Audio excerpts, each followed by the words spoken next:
Ժողովուրդ ջան, հիմա գտնում եմ հակակոռուպցիոն կոմիտեի դիմաց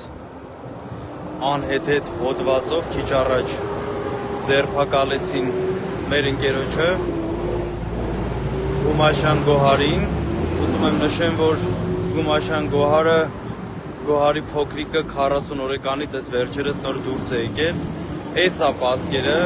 այս վախկոտ իշխանությունների պատկերը, մենք գնում են անգամ կանանց հետևից, ապօրինի ձերբակալություններով, հիմա հավաքվել ենք, քիչ առաջ հասել ենք և հավաքվում ենք հակակոռուպցիոն կոմիտեի դիմաց, փորձում ենք հասկանալ ինչ է կատարվում և այս վախկոտ իշխանականները ինչով են զբաղված։